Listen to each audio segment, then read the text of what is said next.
Hi guys, welcome back to the Improvement Season podcast. It is me, Steve Hall, and on the other end, Pascal Steve. We were just chatting about the fact we're matching in terms of the colour of top we're wearing. It's not quite the same top, although you do own this t-shirt. I don't own that specific t-shirt, at least in that colour. Yeah, and funny enough, I have worn the Dust Gym t-shirt a couple of days ago or so. So because I was just saying to Steve that back when you were young, or when I was young, in my instance, it was like whenever someone asks you, what's your favorite color? I was always like, blue? I don't know, right? But now I can very much say that it's kind of military green, floating all the way over to British racing green.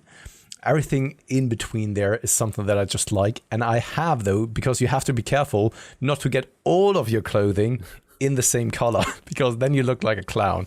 And I even have more and more things in that color. And I'm just like, oh, I need to be careful now. It's funny, the reason we were talking about this off air, and then I was like, we should bring this into the improvement season, because it's just like the sort of chat that we end up going down. Because at the moment, there's Love Island on in the UK. I apologize. Yes, me and Charlotte are listening to it. We get hate for that every time. Yeah. I know. I mean, Love Island's like top tier content, right? Yeah, not just that. All of that trash TV. Yeah. It's amazing. Come on, it's pure entertainment. And the funny thing is, before I'm continuing to interrupt you, Steve, even the person who is, I don't know what it's called in English, holding a speech on the wedding day for Ross. We chatted, of course, about us for like 3 hours, sharing information about us, what it is that we enjoy. And then, of course, it came up that we do enjoy sitting at the end of the day and watching some trash TV together. And even she, very sophisticated lady, is actually watching something like this. Yes, fantastic. Yeah, so the reason it made me laugh is because sometimes the chat people have on there is so shit, and it's like basic questions like, oh, what's your favorite color? And it's just like, oh my god, are we in like play school again where people are asking each other their favorite colors? So it made me laugh when you were like, yeah, I have a favorite color now. And annoyingly enough, my favorite color after 35 years being on that earth, I think my favorite color isn't really a color because it's black. It's like, that's not really a color, is it? Yeah, I mean, it's kind of officially what is it called in English? Luminosity, kind of. So a light spectrum. Right, yeah. Yeah. No, I would still say, if you were to say like black, everyone kind of knows what black is, isn't it? And then would associate it with a color instead of kind of a light spectrum. Everything is a light spectrum if you really think about it. Yes, yeah. And I mean, who knows if we're even seeing the same colors through each of our eyes? Like, you don't know. I guess you don't know. But yeah, especially as a dog owner, you can't be going like I can't wear anything white anymore because hairs just get all over it and dirty paws, and I'm just like, man, screw this. The good thing is, though, so Kayo, he is white. So that has some benefits to it. That is, you are seeing all of the hairs lying around, which can be quite positive. And also, secondarily, what's it called on English? Also, this is something that I don't know. This, in the wood, it's kind of like an insect that attaches to dogs quite easily. A tick? A tick? Could be. Never heard of it, but it's... Okay. So, let me just Google that. Or a leech? Leech? I think it's a leech. No, it's a tick. It's a tick. Exactly, a tick. They are so disgusting, by the way, Steve, when they are very much filled up with all of the blood and all that kind of stuff. Oh, yeah. And they are so thick and stuck deep inside the skin. Anyway, the good thing is he is white, so you can easily find those. Just imagine living in a forest or so, or close to one, walking around with your dog, and it's a black dog or so. You couldn't, long hair. Yeah. You couldn't ever find those things. Luckily, well, Ada's a city dog. She's also short hair, so it's not so bad. The worst thing she gets is, why have I forgotten now what they're called? The little bugs that they get on them that crawl around and they're annoying. Fleas? Fleas, that's the one, yeah. That's the only one she's really at risk of. We are clearly not biologists. That's no, I don't. Flea just completely... You know when, I swear, as I'm getting older, just words are just going from my head. I'm gonna one day I'm gonna go to Charlotte. Like, what's that fruit? You know, it's like long, bendy, yellow. Like, you know, maybe monkeys eat it. I can't remember the name of this very basic fruit. Oh God, are these the three signs of Alzheimer's or so? Oh man, don't even. I thought weight training, creatine, brain health is amazing, right? Yeah, absolutely. But thank you very much, Steve, because I've never heard of the word tick or the name tick for that animal or insect ever before. What's it in German? It's Zecke. Ah. Quite aggressive name, isn't it? Zecke. Zecke. Yeah, they're very annoying. And actually, even on humans, those sort of things, they can, if you go on a hike and they can be tiny and you can think it's nothing, and then they get really embedded you. If you can't, you have to go to like the GP and they use like a special tool to remove it and stuff like this. I'm just like, man. Funny enough, how did we ever survive? I don't know how it is with you in school or the kids in school in the UK, but I was growing up in kind of Denmark, right around the border, close to Denmark, and I was visiting a Danish school. And it was very common to actually then have some trips together with your classmates of like for 1 week in Denmark, for example. And I do remember the time, it must have been like when we were 11 or 12 years old. We went to Denmark. We're all in a bigger cabin in the forest. There was one classmate. I do remember his name. He had one of the ticks at his ball sack, and my teacher needed to remove that one from him. Was it at least a male teacher? Yeah, it was. Okay. No, that would have been even more embarrassing at that age. It was funny enough. It was our sports teacher, so I don't know whether he maybe enjoyed it. Even I don't know. Why does a sports teacher enjoy it specifically? A biologist teacher. The body, interesting muscles, and all that kind of. I don't know. I'm just making shit up here. Oh dear, man. Yeah, teachers must have to do some. I imagine in this day and age, I don't know, would that be allowed? Like they'd have to be like, no, I can't. Well, probably not. Yeah. I mean, so Katie is working in a school, and the things that she is sharing with me, of course, some things she's not allowed to tell me, right? But some things are just so ridiculous. It's unbelievable. But this is also a change of culture and a change of course, generations, right? We all know the things that parents found ridiculous, but that were normal for us. And it's kind of just shifting now towards us being the older boomers who find things quite inappropriate, or think like, what's wrong with you guys? When in reality, it's just the next generation growing up. And there are some ridiculous things, to be honest, though. Because I was thinking about this the other day, because a lot of the podcasts I'm listening to now, including Modern Wisdom that I listen to most of the time, they use the like boomers and Gen Z and all of these, and I've never taken the time to fully understand where I am. But I didn't think we were boomers. I thought we were the one after boomers. We are. But you always refer to us as boomers, or you as a boomer. Yeah, but it's more like a meme, you know? The boomer is someone who is older and all that kind of stuff. Because the boomer generation is the one, I think, born in the 70s, 60s, 70s or so. And I think that we are Gen Z. Yeah, I thought we were Gen Z. That's what I thought. I don't know. I don't even give a fuck, to be honest. No. Either you're old or you're not. Yeah. It's all, what's it called? It's all in your head anyway. You could be a boomer if you want to be a boomer. You can act like that. Exactly. So, yeah, it's funny. I'm listening, by the way, I'm listening to a true crime podcast at the moment. Because I was just finding that one quite accidentally. And it's a very, very entertaining podcast. Very entertaining. And it just makes you realize how fucked up some people are, like truly mentally ill. And that is something, of course, they need then help, may not even receive it, or they are simply not fit to live in society. It's crazy. The stories that they are telling, you can't even believe that this has been real life. At times. So it's true crimes are, they're not fictional then. No, exactly. Yeah. Things that happened and, of course, investigated and all that kind of stuff. And some stories you wouldn't believe that this is actually, or that happened. Some things are just so crazy, so over the edge that you would believe that no one would even write this as a storyline for a movie because it's so dog shit crazy. Yeah, it's just nuts what happened I mean, I don't know what... It seems like these sort of things can't happen now because of technology and better surveillance and those sort of things, where it's just like you can't like hide bodies in the ground in your back garden. Like there's no way you can get away with this sort of shit that used to happen in the past. So, which is great. Shit is happening. But there's probably some shit happening. Yeah. You just don't know about it as well. Yeah. Which is scary. But what was I going to say? Did you listen to Chris Bumstead was on actually, or you know who else was on the Modern Wisdom podcast? Mike Israetel. Oh, really? Yeah, Mike got interviewed on there. Haven't seen that. Nuts. No.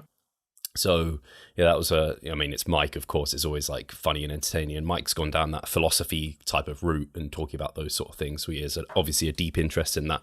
But yeah, Chris Bumstead, I have never really like. Of course, everyone knows who Chris Bumstead is. Like, I see his content. I think I follow him. I'm not even sure. But I listened to him on that podcast. I was like, man, I understand why everyone loves Chris Bumstead. How was it? He's such a How was it? Everyone takes the piss out of his list. It just makes him... He takes the piss out of it too, right? Yeah, and also it kind of makes him a little bit more sympathetic, in my opinion. Yeah. Like, there's... In that episode, you just like... Totally, he comes across incredibly humble, and you just really like him. He's so likable. Like, he doesn't speak any matter of fact. He's not like, yeah, my way or the highway. He's not black and white about things. He's just like, yeah, I've kind of like Chris asked him about like ice baths, for example. He was like, are you worried about like the negative aspects to hypertrophy and it could negate some of the adaptations? And Chris was like, yeah, you know what? I've heard people talk about that. I've looked into some of the science myself, and like I've weighed up the pros versus cons for me, and like I've decided I'm going to use it and it's worth it to me. And like I'm near my like weight cap anyway for classic physique. And it's just like, you know what? He clearly is an intelligent dude, but doesn't overestimate his intelligence based off, something I always see is the people most confident in their methods and what they do are often the most elite in genetics, because of course, like, everything you did worked for you. So then you kind of think everyone else is overcomplicating it. But Chris doesn't seem that way at all. He's very humble, very open about how good his genetics are. And yeah, I just highly respect him for that. He also, you probably see this where people like really big up someone like Michael Jordan and his mentality. And they're like, yeah, look, he was a cold-hearted killer. Like, he shat on his competitors. He was ruthless, blah, blah, blah. And Chris was just like, you don't have to be like that to be a champion. Like, I looked at Michael Jordan and I respect him, but I'm not like that. I'm not ruthless like that. He's way more empathetic, way more thoughtful. And I was just like, man, I have so much respect for this. I have so much time for Chris now. Like, I never had heard him in long format communication. I don't think I finished it yet, but yeah, it was cool. It was just nice hearing someone like that. Yeah, I saw the thumbnail and I want to watch or listen to that episode as well, just out of curiosity. And the same as you, I just like that dude. And it comes across that everyone just likes him, at least from, I don't know, you've probably seen those memes where it's kind of a man crush for everyone, And I have the feeling that he's just a likable guy. Yeah. And he was funny. He talked about, Chris asked him about these memes that are also out there that use him as like the pinnacle male, like role model, blah, blah, blah, this alpha thing. And Chris is just like, he just laughed at it because like, they characterize me as this individual, this like alpha, aggressive male, whatever, your stereotypical male that people kind of depict. It's like, I'm not like that. Yeah. So it's kind of funny. And also like he was like on Instagram, people have these like, I don't know, like lads gym chats. And they quite often just like add him to it. He's like, he tries to avoid Instagram and like all the messages. And sometimes he goes in there and he's just like, this is so weird. Like, he's in all these chats. It was just funny. I think you enjoyed the podcast with him. Cool. Very cool. And was there anything in particular referring to kind of training and nutrition that you found interesting? Now to bring it back to Improvement Season podcast again a little bit more. He does go over... Who was, man, why have I forgotten his name? Ryan Terry. So Ryan Terry was on there before. We spoke about him and he gave his 10 exercises. If he could only pick 10, which 10 would he pick? So Chris asked Chris the same question. Chris? Yeah, Chris asked Chris. weird. So yeah, he asked him the same question, and I think Chris's answers were a little better, but also I was understanding how it's a little bit challenging, because when you asked about 10 exercises and you haven't planned it ahead of time, you forget where you are in your number and what exercises you've maybe picked already. So you're like, let's pick this or this one. But Chris said Smith machine squats, which I thought was interesting. He was like squats, and then he was like, actually, Smith machine squats are better for my knees. And I was like, it's cool. Like, he's thinking about these sort of things. And actually, when you watch Chris train, he also has great technique. So yeah, I think he's a great role model for like classic and where he is in the sport. Like I'm glad he's there based off that long form discussion. He seems like just a sound person. So yeah, nutritionally also, yeah, that was interesting. You'll hear about it, but again, he seems way less hardcore than what I see often depicted as pros. He's like, in his off season, he's a bit more relaxed. Like, he doesn't overly stress. Like, in his prep, he's on it. And I don't want to depict him as someone who doesn't like nail his, like, cross his T's and dot his I's. But he's not as like hardcore as I think a lot of people think pros are. And he's literally the best classic physique that we have out there and have had ever. So it's like, if this guy isn't like super anal and obsessive his entire off season, and we all know that, it's actually like a podcast I had with Greg that's going to come out, and he's speaking about optimal and how like overemphasis of optimal can actually end up just becoming stress that leads you to being suboptimal. And it's kind of like that with Chris, I think. So yeah, I think people will enjoy that. If you've never really heard Chris talk before and you're kind of interested to learn more about him and his character, I think it's a great chat. Very cool. It's funny because I haven't watched it yet, of course, as already stated. But if it's like you said just now, that he's the best of the best since like a couple of years, but he isn't that hardcore kind of guy.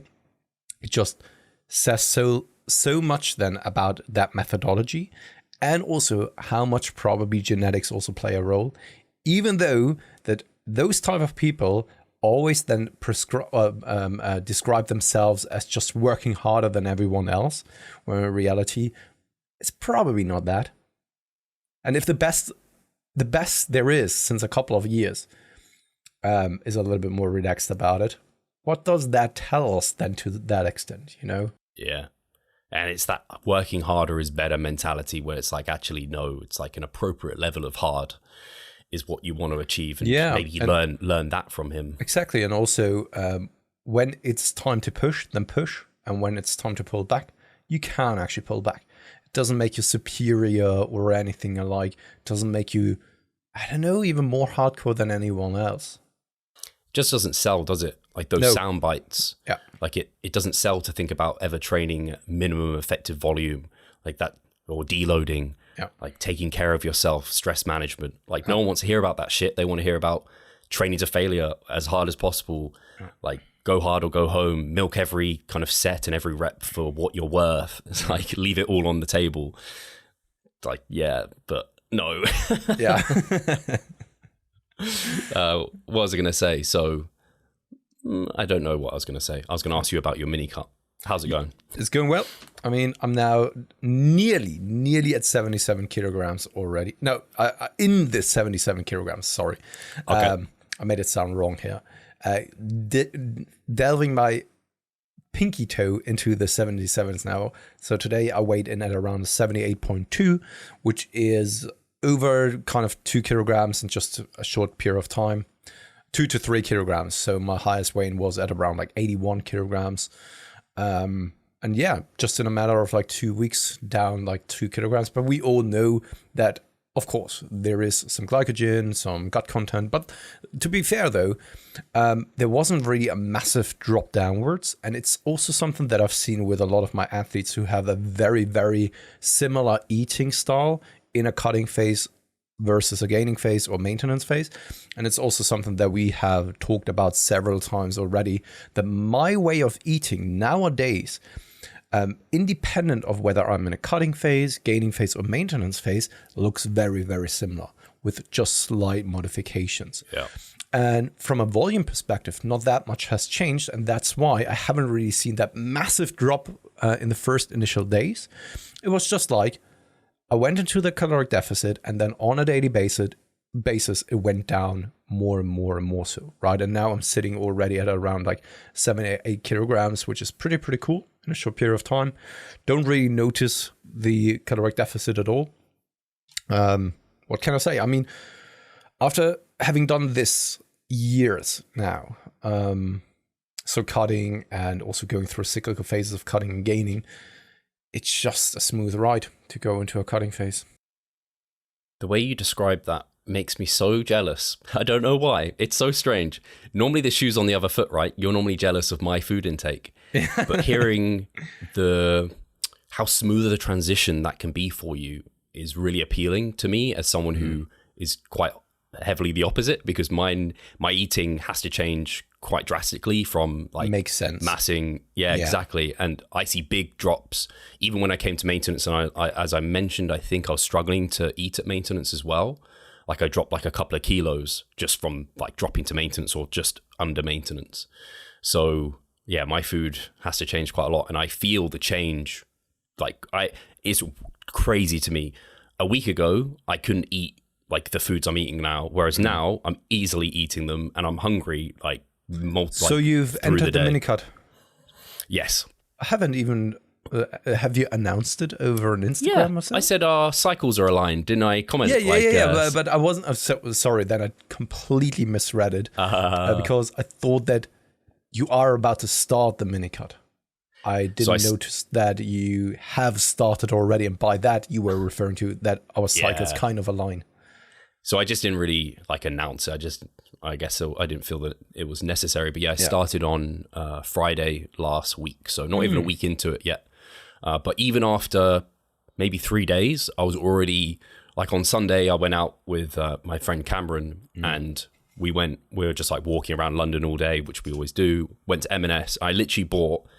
Like they had this reduced salad, which was like massive pre-prepared, bought that with a packet of chicken and a packet of blueberries and a brown roll. This is Pascal meal 101 kind of thing when you're in London. In a gaining phase. Yeah, in a gaining phase. And this, I could not have eaten. There was like shitloads of lettuce and carrot and tomato. And I was like, there's no way I could have eaten that all a week ago. Yeah. Whereas this was a sitch. Like it was easy to get in. It's like only a few days. And my appetite is already upregulated, but I know I couldn't take this back. Like as soon as if I went to a surplus now, it would just go straight back to where it was. It's so strange. I just want to add a little bit of context as to why that is the case, Steve. I think that the vast majority of listeners, they tune in regularly, which is something, by the way, I wanted to thank everyone, because it feels to me as if we are meeting up digitally, of course, but as if we were to sit down in a room. And there's an audience just listening to us chat. And I very much appreciated that nearly each and every single week, it's the same people commenting. Sometimes there's a new person showing up, and I very much appreciate it. I have the feeling that the improvement season has turned to something where we are just like hanging out together. I know this sounds kind of weird, but it's kind of my perception of things, as if we are all meeting up once per week, chatting, or you guys listening to us chat, which is a little bit of a narcissistic thing. But so to add a little bit of context though, for you, I completely can see why you have to make that drastic of a change, because if you were to go into a caloric deficit and you were to eat the same way, your portion sizes would shrink tremendously due to you adding more palatable things into the mix as well. Yeah, no, exactly. And by the way, I second your comments too.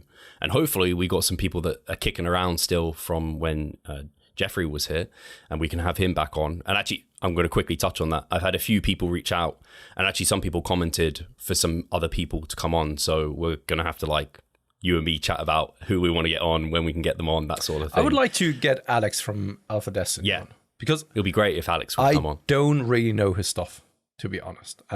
Me neither. And whenever I heard him talk, it was more like off-putting for me personally.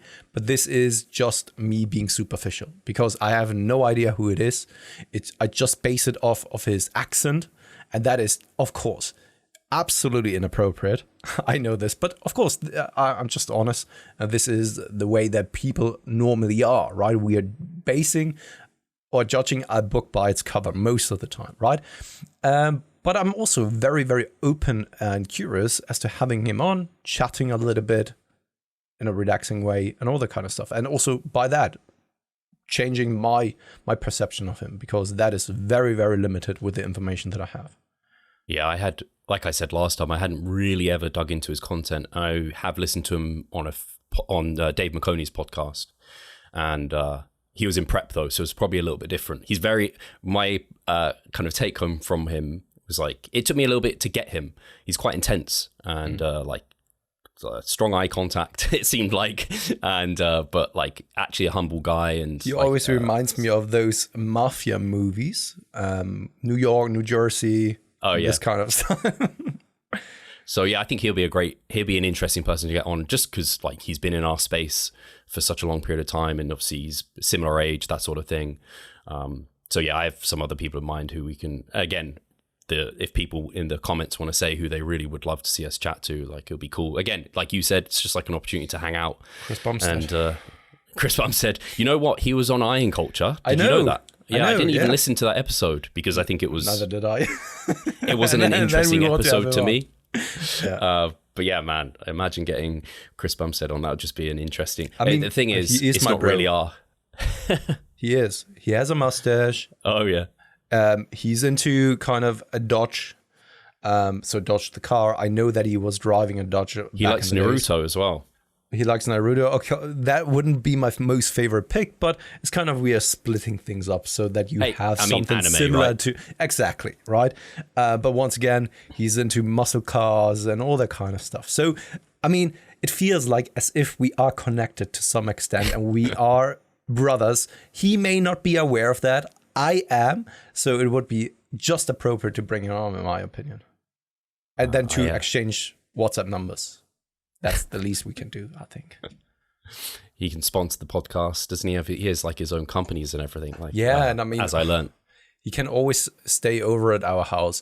It's a smaller house, but if he ever comes over to Berlin, I mean, the entire house is yours if you want to. Or, I mean, Katie and I, our bed is a little bit smaller, but there's still space for you in between us as well.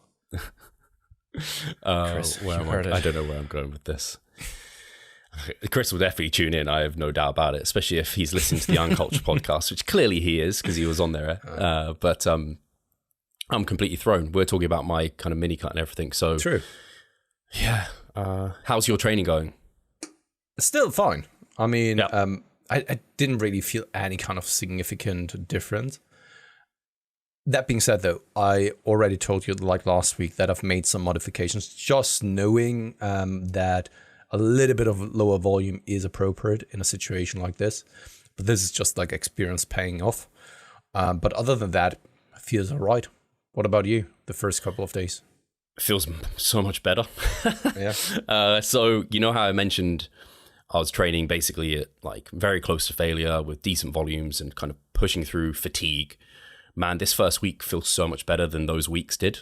And it's like less volume, lower RARs. Like it just like in terms of those short-term proxies, I just feel everything feels better. I'm connecting things with things better. And my general well-being is better as well. So I can't necessarily like differentiate. Is it because I was pushing through fatigue for too long, or is it because I entered a mini cut? Like I can't necessarily pick one apart.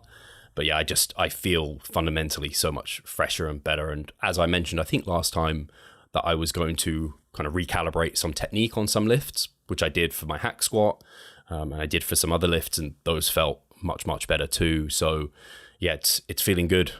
It's kind of frustrating mini cut training because, as you know, it's not the time to like push for growth, but I find it really hard to not have that mindset within training. And so, yeah, I'm just have to hold myself back, I think, in the following weeks, because I think I already came out this week quite assertive, not like overly aggressive or anything, but not maybe as much as I would have held back in the past. But that's just because I felt so good. Yeah, and also we are creatures of habit. At least that was the case for me, because my training in itself looks very similar. I just modified the amount of sets that I've been doing. And on a couple of days, I was just like, I I could definitely do more, but I know that this is only the transition into the mini cut. And if I were to do more and try to maintain it throughout the entire mini cut, it would probably bite me in the ass later down the line. And only because you can do it now doesn't mean that you should be doing it because of diminishing returns. And that I was facing the exactly the same dilemma, Steve, in the gym, because sometimes I was just doing 2 sets. I felt great disruption, great pump, but I thought like, normally I was doing 3 sets, so shouldn't I be doing another set? But then I needed to pull myself back because I knew that there is no inherent benefit of adding that, even though that it sounds like not a lot doing an additional set. It's not just that set. It's on other exercises then as well. And then by the end of the week, you have done maybe 7 to 10 sets more in total, which then adds up, especially the deeper you go into the mini cut. Because at least for me personally, and what I found with the vast majority of my athletes, is in week number 4, most of the time is when you start to feel the mini cut. Right. Yeah, that makes sense. And yeah, I think that it makes sense just for multiple reasons. Like if you're already feeling really kind of diet fatigued after like a week or 2 of mini cutting, it's like, was the mini cut really appropriate if you're already feeling it that bad, like after a couple of weeks? And yeah, with training, I made it sound worse than maybe it was. It's because I was pretty good at the start of the week, because quite literally I did 2 sets of like overhead press, which is more of like a high incline. And then I did 1 set on a machine fly. It was a new movement, and like I hadn't been doing the machine fly, but like you said, my chest felt pumped, like big disruption, and I called it there. Oh, that's another a tough session. One. Yeah, it's a 3 tough sets. one to just like stop it after 1 set. Yeah. I think that's such a hard thing to be doing, in my opinion. So I did though. So I was decent there, but as the week's gone on, I've been less diligent. It's like my what's it called? Your willpower is like diminishing through the week as I'm getting into it. I'm like, fuck, I can't keep calling it like 1 or 2 sets in these cases. But oh, geez, I don't know. This is completely sprung to a new discussion here, but bear with me. One of my back sessions, I just did 2 sets of neutral grip pull downs, 2 sets of like pronated rows, and the next day my back was like feeling it. And I looked back, I don't know how it popped up, but I was like searching on my like Google Drive, and an old program popped up, which I shared yesterday about how much back training I was doing. Oh God, yeah. And I don't know, I remember sharing this with you actually, the training I was doing in 2017. I was like, I remember discussing with you how I was kind of embarrassed and like it looks ridiculous. And it's only in hindsight now looking at it how ridiculous it was. I can't even physically understand how I managed to do as much volume as I was doing. Like 15 sets of back per workout. Or actually, no, one of the workouts was over 20 sets of back within one workout. What the fuck? How did I even do that? And I literally just did 4 the other day and felt banged up the next, like in a good way. Oh, it's crazy, Steve, what you can have been doing. Absolutely. Let's take a short break and then be back with a little bit more horror stories about programming. Do you not see the progress you would like? Are you sick of writing your own programs? Or perhaps you need some accountability in order to stick with a plan? Then it's time to start working with us. We at Revive Stronger offer a truly personalized coaching service. You'll get more than just an email with some macros or random cookie cutter program. With Revive Stronger, you will be the center of our attention. You will receive your own fully individualized training protocol alongside a customized nutritional strategy. We created the coaching around your needs, wants, personal preferences, and your own unique lifestyle. Every single week, we delve into your program in order to make appropriate adjustments so that we get the most out of your time and the best possible outcome. We help both female and male athletes to seriously change their body composition by adding more muscle mass and decreasing fat tissue. No matter if you're a competitive bodybuilder or just want to look better, if you need help with your progress and taking your physique to the next level, our coaching is for you. It's time to make a change. Sign up today and let's revive stronger. So here we are back again, and I can absolutely understand where it is that you're coming from, also with a little bit of embarrassment, but at the same time, probably also pride, because you have learned, you have stirred into a different direction. Instead of being stubborn about it, instead of not adjusting your views when presented more or better evidence, and just based on experience. modifying things. And we've talked about it a couple of times in the past, and I think it's actually a little bit longer ago since we brought up how we've trained in the past. Same as you, around 2017, 18, the programs that I had, ridiculous. Like, it wasn't uncommon to be doing like 5 to 7 sets on something like leg extensions. And that wasn't the only thing I was doing. Then on top of it all, like maybe 5 sets of back squats and all that kind of stuff. And then also RDLs in the same session, which says a lot about the quality of the session, how you've been able to produce some hypertrophic stimulus, because you didn't. If you were able to survive from this amount of volume on a weekly basis, either you're a genetic freak or something is truly off with your training. And from my experience, 99 out of 100 times, if not even more, it is the latter. Yeah, it makes me feel a little bit better that it wasn't just me, and I don't think it was just us. No. I think that was when volume was at its like forefront of volume is the key driver of hypertrophy. It's like surpasses any other variable. And I think I made this kind of comment there where we didn't have what we have available now in terms of the set volume recommendations to give us some sort of parameters and guidelines. We just had like Wormbond's study, which I remember like was the volume thing to look at, and it wasn't really particularly helpful and didn't give particular great guidelines. And so, yeah, as someone who is just, especially post-show and so eager to grow and grow weak points, I was just like completely smashing myself. But it wasn't just back that I was doing this with. It was also my legs. I looked at some of my leg training sessions and they were just like you mentioned, like 7 sets of Smith machine squats, followed by 5 sets of leg press with straight leg deadlifts afterwards. It's like, how the fuck did I ever do that? Like, the only way you could ever do that is by sandbagging and having not great technique on those lifts, or mostly sandbagging though. Yeah. Like, and then you're coming up and then there's just like a couple of seconds in the set itself where it's really challenging. And that is not in the bottom position, but kind of even slightly above the sticking point, right? And it's just like pressing out of a quarter squat. That's basically the most challenging part. You're just like extending the knees and extending the hip, and that's basically it. And you could have easily done also just like partials and do the same amount of work. It wasn't like I don't think it was this, either of us were like afraid to try or push. It was just we had a misunderstanding of what appropriate training looked like at that time. And I think, like I said, I wouldn't be surprised if some of the listeners felt the same too. It looks incredibly surprising looking back now because of where we are and how everything's evolved. But that's a long time ago now. 2017 was a long time ago. So I think people's like training has got so much better over the years.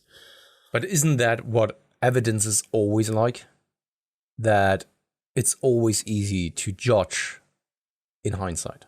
Yes. Yeah. I mean, that is also, I don't know who it was. I think the time after the Second World War, some politician actually made a quote around this. It's always then also there easier to judge some political decisions afterwards. And then, especially for the in a democratic society, for the opposing fraction, it's always easier than to criticize. Oh, see, this is what happened, and we told you so, right? But it could have gone the other way as well. And you always just know the effects, the true effects of something, like in hindsight, most of the time, unless there's very, very clear evidence prior to that, and you can make a strong assumption that X, Y, Z is going to happen. Yeah, I think there's also something called hindsight bias, which I think is probably along the same lines as that completely. Like, oh, you always knew better in hindsight. It's of course hindsight bias is exactly what applies here, because if you now look at it and look at the amount of volume we've been doing, then to us right now, with all of the evidence and experience that we have, it's now, of course, you're not training hard enough. And of course, that doesn't really lead to productive training sessions. And this is what hindsight bias is. Yeah. It becomes very apparent to you now, but during that time, it wasn't. Also, I think that exercise science over the past years, especially the last 5 years, has made massive leaps forward. Also due to the community being a little bit more present, of course. Yes. And also having platforms such as Mass, who allow then to spread the word and also make it interesting for people to do exercise science, right? And figure out, okay, what is it that I actually want to study? Go into the scientific realm and then do it yourself. There are plenty of examples of that. It's actually interesting because this leads me to a post I saw by Chris Barakat. I don't know if you saw it. He was essentially saying something along the lines of, and I'm sorry if I say this wrongly, but this is what I took from it, was, has exercise science improved natural bodybuilders? Natural bodybuilders at the top of the game 10 years, 20 years ago look just as good as the ones now. And I think some people even, I don't think Chris was arguing they look better then, but they're saying like, has exercise science actually helped people get more muscular, more conditioned? Actually, I think he was saying they were more conditioned, but equally as muscular as before. So exercise science hasn't really improved the sport of natural bodybuilding, at least at the top of the game. And it is an interesting comment. I don't know well enough the physiques back then, the physiques now, like you only see what you can see. So it's a hard one to argue. But I think if you look at some of the best back then versus the best now, there's not huge differences. But as per our discussion here, science has definitely helped both of us a lot in terms of helping our practice and guide. And I think, and Alberto Nunez said this on the post, it's really helped a lot of the people who bridge the gap for the people with less great genetics. And this brings us back to Chris, who has amazing genetics. Like, he could do a lot of things and get great results, just like the people in the past could do a lot of things, get great results, just like they are now at the top of the game. Whereas people like us, we can do a lot of things and get great results. We have to really direct our efforts and try and be smarter about things. So I think it's bridged the gap. So there's more people getting better results, but the people at the elite are almost always going to be the elite.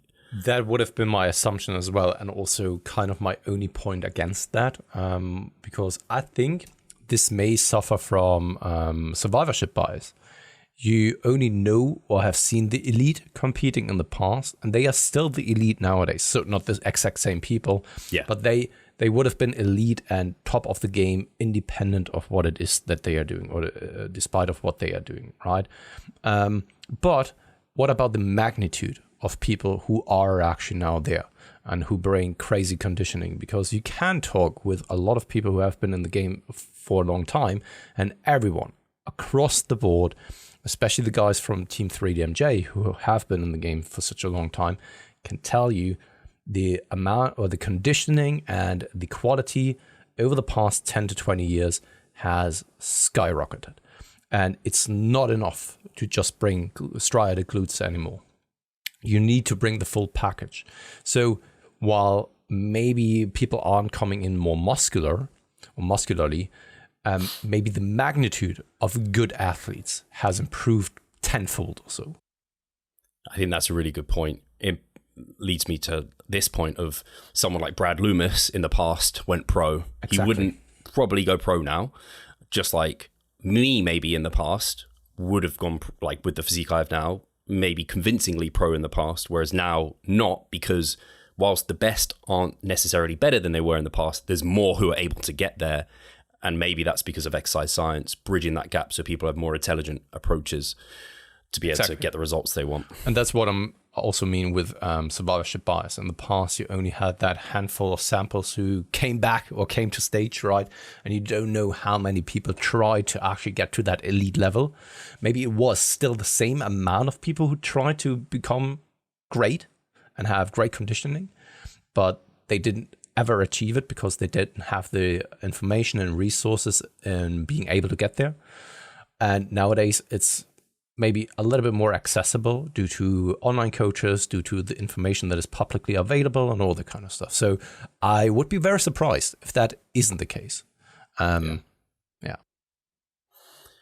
That was the big news I saw on social media this week that I can think of, was the Chris Bumstead interview, Chris's post. I don't think there's been anything else that I can think of that's been...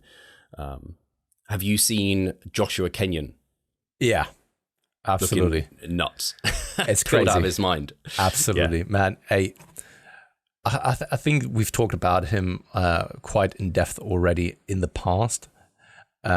Also on his last prep, and also that he is just one of those crazy genetic freaks that is also very, very cool to look at and see how he evolved ever since he was, well, he is still fairly young, but since the last competition, for example, and seeing him grow, seeing the development in real time is quite fascinating. And this is what I love about social media, that you still can participate in the life of someone else and see their entire journey, how they are growing up and all that kind of stuff, without knowing them necessarily.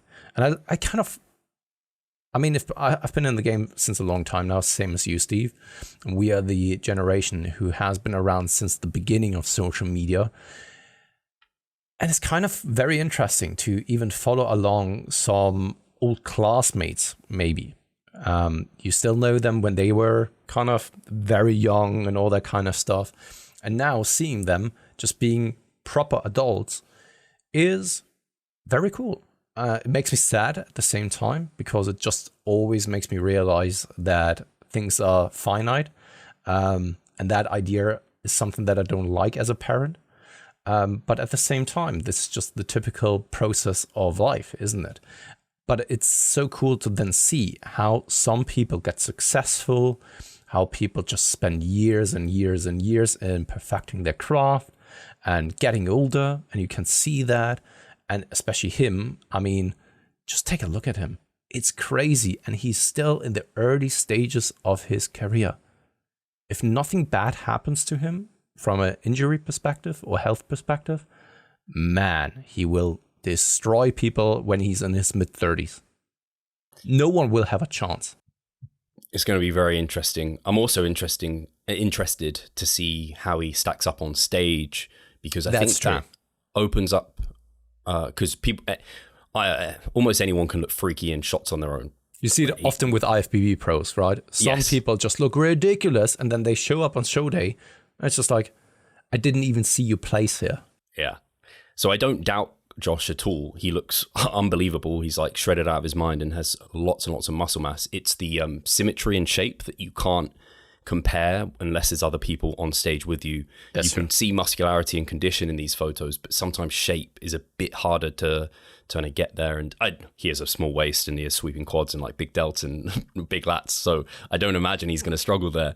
But I also agree with you in terms of like there's probably many people, including people that maybe even follow us, who you don't know they're following you, but like, don't know, every now and then they might drop you a comment or like message you and be like, hey, I love seeing your progress over the last few years. And it's so strange, but I do the same thing where I'm like watching people's development and growth, and I'm not commenting on it, but you see it, and it's you kind of do participate in their storyline along the way. Yeah, and exactly. And if you really think about it, I mean, I've been following your stuff, Steve, since like 2015, maybe it was, on Snapchat and all that kind of stuff.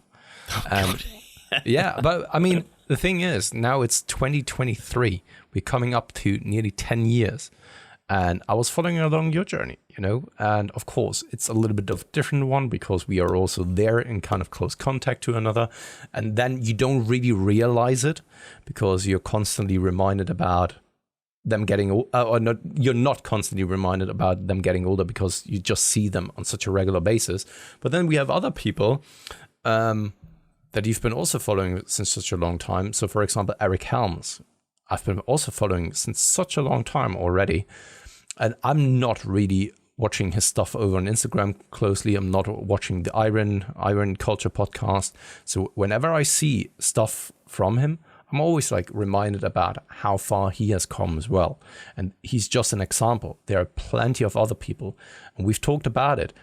The people who have been around since like the last 10 years, for example, the ones who have participated in 2016 at the London seminar, Team 3DMJ, there are a handful of people who are still around, and it's freaking amazing.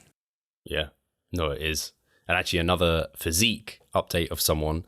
Have you seen Mike Israel's physique updates? Yeah, absolutely. Especially, he's been I thought milking. you were about to say Mike Chalice. Oh no! Oh, also Mike Chalice, who I'll be speaking to, I think next week. Next week, Yeah, because we'll be together this weekend training together, and then on Sunday he's helping with some of the drug testing at the WNBF first timers. Oh, really? And I'll be judging at the WNBF first timers as well. I have one client there as well. So that'll be interesting. And so we'll be able to discuss like his experiences drug testing. And so how much do you have to pay Mike in order to pass? you have to ask Mike.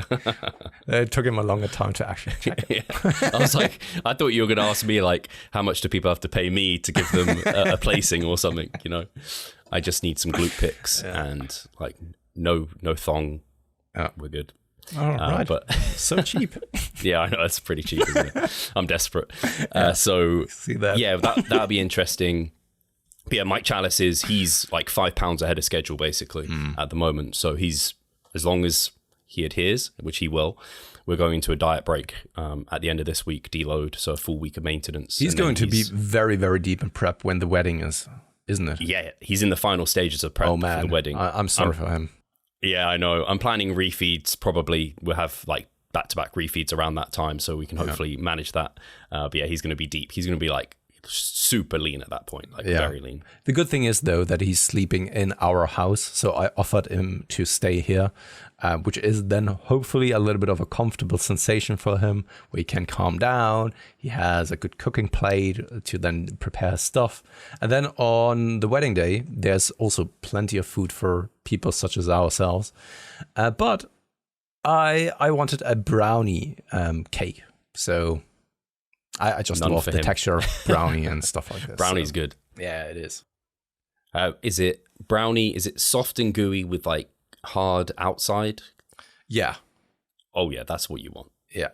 That's the brownie. That's the one. But yeah, well, as I was saying, Mike Israetel as well, where I don't know how close Mike is to stage, but I think he's weeks away versus probably close, Mike is like a good couple of months, maybe. He'll probably do a warm-up show. But yeah, Mike Israetel's very close at the moment. So it's just crazy seeing, because we know Mike and we know that he holds a lot of water weight. And so when he posts up a physique shot and he says like, don't know, sub 10% body fat or whatever, and then people are like, Mike, I think you're 15% body fat. It's just so funny to see people critique someone or like of Mike's understanding level. And I know like everyone's open to critique. No one's on a pedestal. But I mean, if he says he's under 10% body fat, like, I don't know. It's just like people are like, no way you're under 10% body fat. You're like 15%. I'm just like, man. In the end, I never comment on stuff like this because I don't even care enough. No. I'm first and foremost, I'm often not even reading the caption, to be very honest. True. But secondary, it's just like none of my business. If someone thinks that this is what it is, then so be it. Also, when people are asking about kind of body fat estimations and you see it sometimes, right? I always say like, man, this is just an arbitrary number. You can easily ask or answer yourself the question of like, am I lean enough? Am I looking good enough? If the answer is no, then you have to continue cutting. Doesn't really matter whether it says on a DEXA scan whether you're 10%, 8%, 15%. If you think that you're too fat for whatever purpose or goal it is that you want to accomplish, then you need to continue cutting. Yeah, I think my point here is less body fats, because I completely agree with you. It's completely arbitrary. But when I see people, I don't know, you might post it up. I've done it so many times and I'll be like, this was this many RAR or whatever. This was 0. This was failure even. And people will be like, nah, you had 2 left. You had 3 left. It's like, man, I've been training for quite a long time and like learned a lot. I think I know my proximity to failure fairly well. And like, even if, what's the point? No, like it doesn't matter, even if it's off by like 1 or whatever it is. Yeah, no, in the end, it's not going to be like that. This individual, so he could, doesn't really matter who it is, what type of person, doesn't really matter, right? The likelihood that that individual has a point is low most of the time, or is absolutely correct, is low as well, right?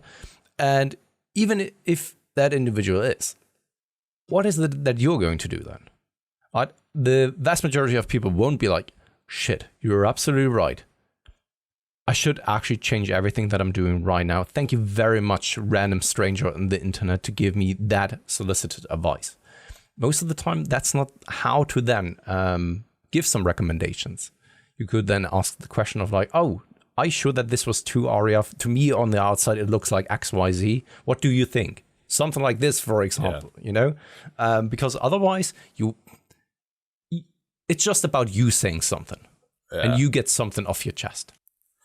I think my bodybuilder in me takes a little bit of an ego hit where I'm like, oh, fuck off. Like, that's my initial reaction. And normally I go back to them and I'm like, well, I don't think so. I wish I did. Or like, oh, you're very like hopeful and optimistic if you think I had that many left. Like these sort of things. I mean, it's an entirely different discussion, of course. But for me personally, especially due to the internet, so many people are then justifying their opinions and saying that I'm free to voice my opinion. Of course you're free to do so. Of course you are. That doesn't mean that you should do it all the time. Right? I mean, I'm walking around on the streets and I also sometimes think, oh man, you shouldn't actually buy the chocolate here. Right? When you're standing behind someone in the queue in the supermarket or so, they're just buying junk food. And I'm thinking my piece as well. But I'm not going to tell that individual of like, oh man, I can see that you probably have like 20, 30 kilograms of fat to lose. You shouldn't really be eating that. It's kind of the same if you really think about it.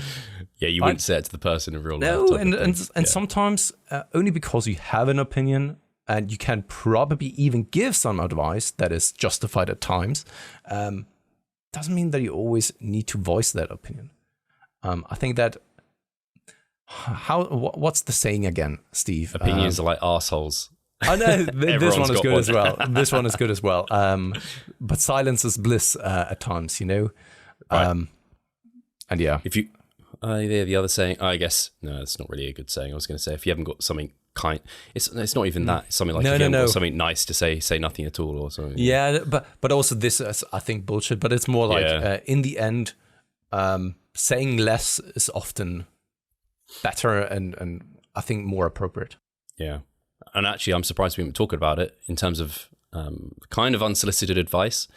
The YouTube comment that I got, which I just had to share on Instagram, which I can't believe how many people commented on that. So if anyone wants, like, I don't know, they want to waste their time reading about someone's opinion on my physique and training, you can have a look at my Instagram or the YouTube video.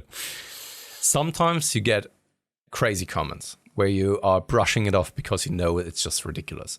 And sometimes it's a completely different world. And that one was a completely different world where there were so many things you could pick apart where you're just like, are you out of your mind? Who even are you? And what are you talking about? And why are you so confident in the things that you're saying? It's unbelievable. So I was speechless when I was reading through the comment or the comments because he was always coming back. And I was just like, how can you speak with such authority and such confidence? Not even, especially not the brightest minds would ever talk like this. No. Sorry, I just outburst and said Tren because he was advising me to train like the Tren twins, who I'd heard about, but I'd never actually, like, I didn't even know if they're on Tren or whatever. Are they still around? They, I think so. I still think they're a thing. So yeah, I'd have never watched their content. I just Googled them and I think they probably are enhanced from what I've seen. But yeah, it's just, he was on another planet and it was just so funny seeing his comments afterwards because I was referring to like fat-free mass index to try and like give some credence to my argument. And then he brought up, he was bringing up BMI and I was like, that's not the same thing. Yeah. You can't talk about BMI and FFMI if they're the same thing. Yeah, it's amazing. But of course, I mean, this is not about kind of shitting on people, Russell, right? It's more about sometimes, in my opinion, I'm not saying that the way that I do things is often the better one, because I also respect some people such as Goop, for example. We brought him up several times to sometimes call out bullshit. I think if it may even harm other people or, kind of harm other people in some way or another, financially, health-wise, etc., then I think it may even be appropriate to really call out bullshit. Other than that, if someone just minds their own business and then says something such as, for example, hey, here I am, 10% body fat, and you think that it's not 10%, do you really have to say something? I mean, right? It always just feels like they're trying to bring that person down. That's what I don't like about it. Yeah, exactly. And that's the biggest problem. And that's why, I don't know, I'm also a cynic most of the time, a pessimist who would like to walk around and just shout into the world how much I hate people and all that kind of stuff. It's not that bad, of course. But you get the point. There are many things that also piss me off that I'm seeing, especially online, because there's no filter for you most of the time, and you're just like, oh, it makes you angry. But we are adults, and it is our responsibility to act accordingly. We can't just act on our impulses all the time. And commenting on many, many things is more like an impulsive move. Because if you step away from the screen, you will probably have forgotten about it in 5 minutes from now. This reminds me of a comment I've seen regularly, but triggered me the other day.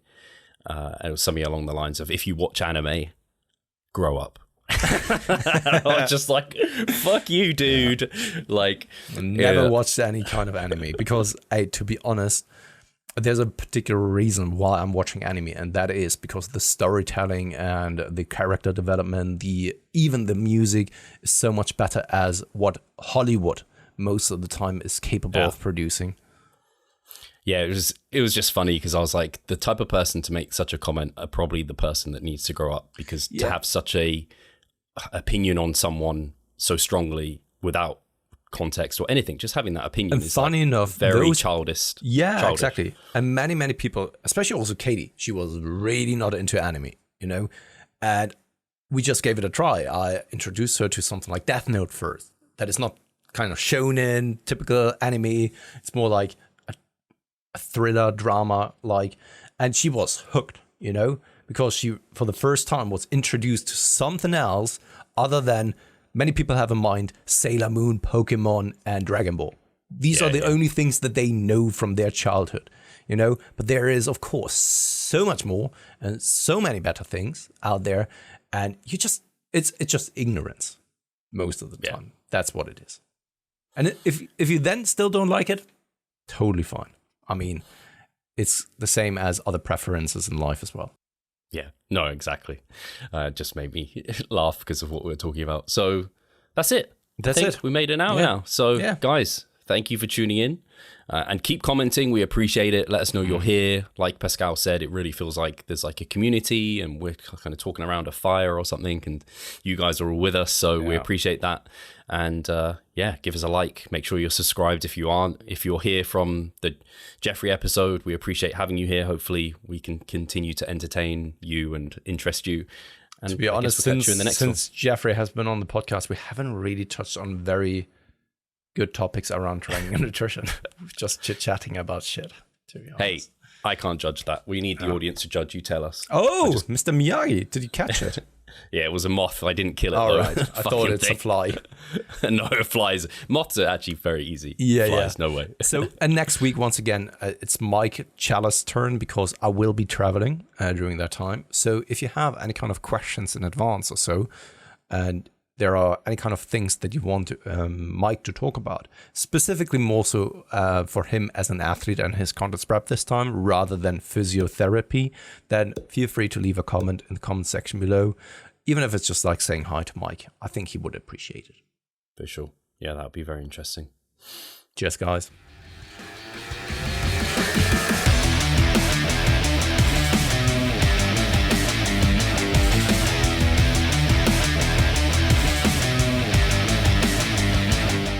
Losing weight fast while maintaining muscle mass.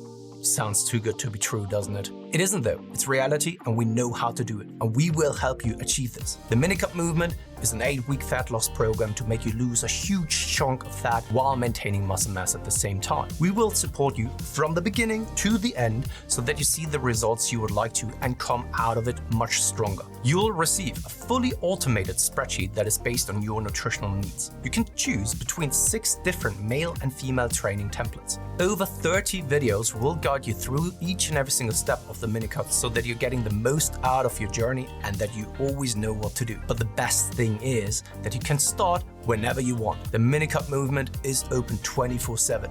So if you want to learn more or you're ready to sign up, hit the link in the description below. So let's revive stronger together.